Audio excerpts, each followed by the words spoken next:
Okay, so in a question like this, we're going to take a look at the triangle.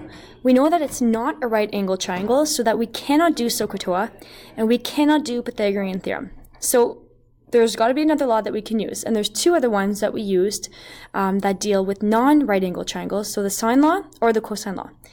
To use the sine law, we know that we have to have a full ratio, so an angle and a corresponding side. Well, this is not the case in this triangle, so the only other law that we can use is the cosine law. So we're going to go ahead and use the cosine law.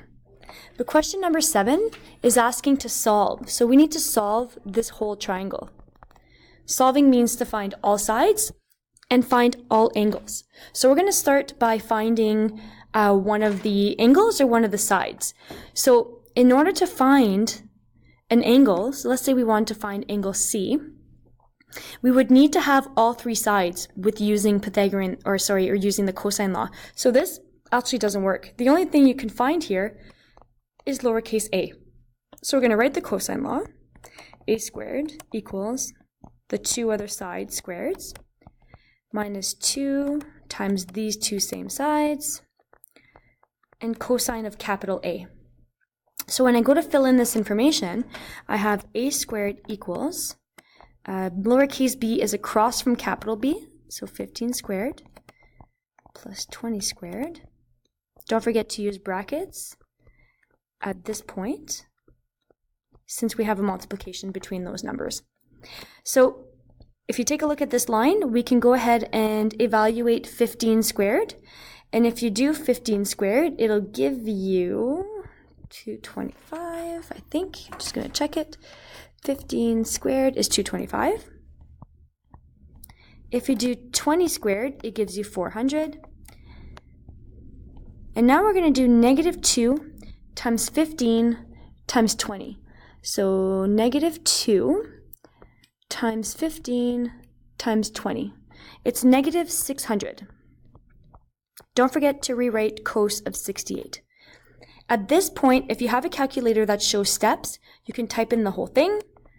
But if you don't have a calculator that shows the whole steps, then I would just add 225 and 400, which gives you 625. Remember that we are not allowed to subtract 625 and 600 because there's a multiplication happening between the 600 and the cos 68. So although your eye kind of wants to gravitate to the subtracting, you cannot do that. So at this point, this is where you would type it in. So backwards calculators, we start with doing negative 600 times cos of 68. So I'll go ahead and do that. 68 cos times negative 600. And then we're going to add 625. Okay, so that's the second step there, adding 625. We don't want to write that answer down. We just kind of want to leave it there. But this is the answer for a squared. So in order to find the answer for a, I have to square root the answer that I got. So I'm just going to square root that. And if I want to round it to the nearest centimeter, it would be 20 centimeters, approximately.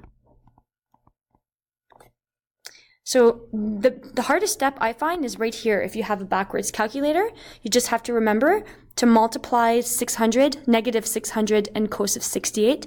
And then don't forget to add 625 because there's a plus in front of there.